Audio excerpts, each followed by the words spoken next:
तो आज बात करते हैं जॉन बेरीमैन की एक बहुत ही छोटी लेकिन उतनी ही गहरी पोएम द बॉल पोएम के बारे में।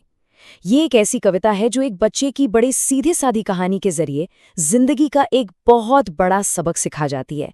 सबक कुछ खो देने का। चलिए इसे और करीब से समझते हैं।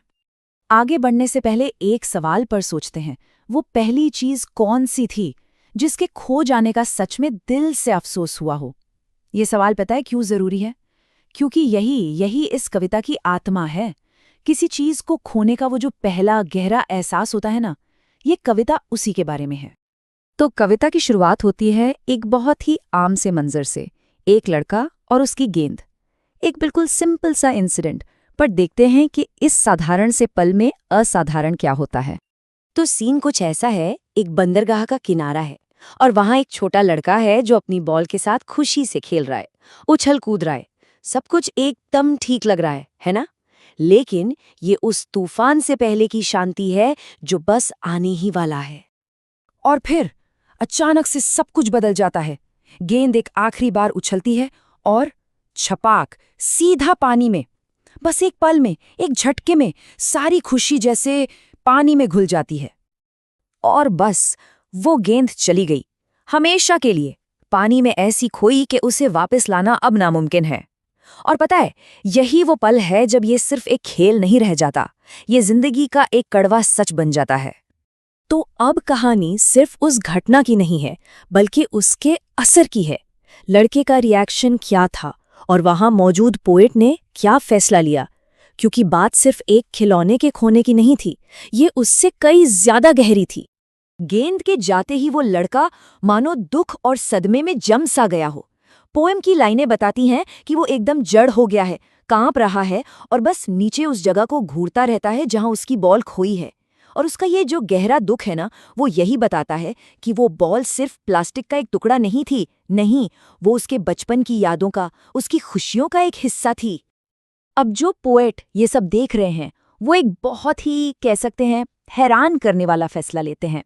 वो ना तो लड़के के पास जाते हैं, ना उसे दिलासा देते हैं, और ना ही ये कहते हैं कि अरे कोई बात नहीं, दूसरी गेंद ले लो।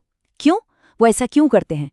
क्योंकि वो जानते हैं कि एक नई गेंद उस खोई हुई गेंद की जगह नहीं ले सकती, वो बेकार होगी। असल सबक तो पैसों से नहीं, बल्कि इस दर्द को महसूस करने और सहने से ही सीखा जाना है। और यहीं पर पूरी बात दिलचस्प हो जाती है। कैसे एक खोया हुआ खिलौना जिंदगी का पहला और सबसे जरूरी सबक बन जाता है। देखिए, एक तरफ तो ये बचपन की एक मामूली सी घटना है जिसे आसानी से बदला जा सकता है ना? लेकिन दूसरी तरफ ये हकीकत को समझने की शुरुआत है। एक ऐसा तजुर्बा, एक ऐसा एक्सपीरियंस जिसकी जगह कोई और चीज नहीं ले सकती। तो असल में वो खोई हुई गेंद अब सिर्फ एक गेंद है ही नहीं, वो एक सिंबल बन गई है, एक प्रतीक। किस चीज का? उन सभी चीजों का जो जिंदगी में हमसे छूट जाती हैं, खो जाती हैं और जिन्हें हम चाहकर भी कभी वापस नहीं पा सकते। तो चलिए अब इस छोटी सी घटना को एक बड़े नजरिए से देखते हैं। ये है नुकसान का पहला सबक, एक ऐसा अनुभव जो यूनिवर्सल है, क्योंकि ये कहानी सिर्फ उस लड़के की नहीं है, ये कहानी हम सब की है। सोच कर देखिए, जिंदगी में हर कोई कभी ना कभी कुछ ना कुछ जरूर खोता है। बचपन में कोई खिलौना हो, फिर बड़े होकर पैसा, या फिर हमारे सबसे करीबी लोग, हमारे रिश्ते। ये कविता बहुत ही धीरे से हमें याद दिलाती है कि खोना या लॉस जिंदगी की सच्चाई का एक बहुत जरूरी हिस्सा है।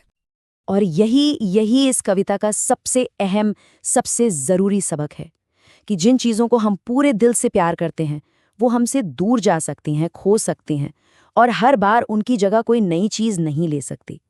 कुछ नुकसान ऐसे होते हैं जिनकी भरपाई कभी नहीं होती, और इस कड़वी सच्चाई को बस स्वीकार करना पड़ता है। तो फिर बड़े होने का असली मतलब क्या है? मैच्योरिटी आखिर है क्या? इस पोयम के हिसाब से इसका सीधा सीधा कनेक्शन दो चीजों से है। पहली, नुकसान को स्वीकार करना, और दूसरी, जिम्मेदारी को समझना। अब यहाँ जिम्मेदारी का मतलब क्या है?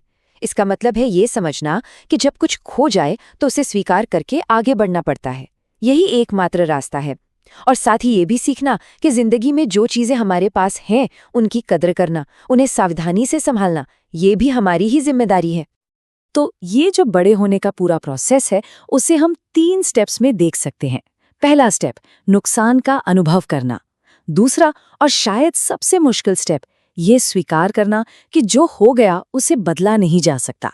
और फिर आता है तीसरा और सबसे जरूरी स्टेप, इसी स्वीकार से, इसी एक्सेप्टेंस से असली मैच्योरिटी, असली समझदारी हासिल करना।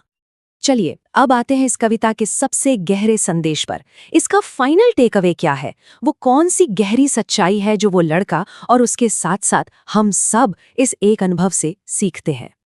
सबसे पहली और सबसे बड़ी सच्चाई तो ये है कि नुकसान यानी लॉस कोई हादसा नहीं है। ये जीवन का एक नेचुरल, एक स्वाभाविक हिस्सा है जिसे टाला नहीं जा सकता। इससे कोई नहीं बच सकता।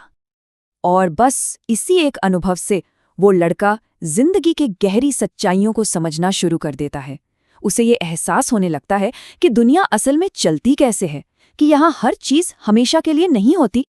तो आखिर में ये कविता हमें एक बहुत जरूरी सवाल के साथ छोड़ जाती है कि अगर नुकसान से बचा नहीं जा सकता, अगर ये जिंदगी का हिस्सा है, तो फिर आगे बढ़ने के लिए क्या किया जा सकता है?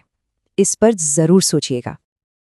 नमस्कार दोस्तों, आप देख रहे हैं बी उज्ज्वल क्लासेस। अगर line by line explanation PDF बिल्कुल फ्री चाहिए तो देर मत कीजिए, अभी हमें हमारे व्हाट्सएप नंबर पर मैसेज कीजिए और पीडीएफ तुरंत पाइए। बी उज्ज्वल क्लासेस, पढ़ाई अब होगी और भी आसान।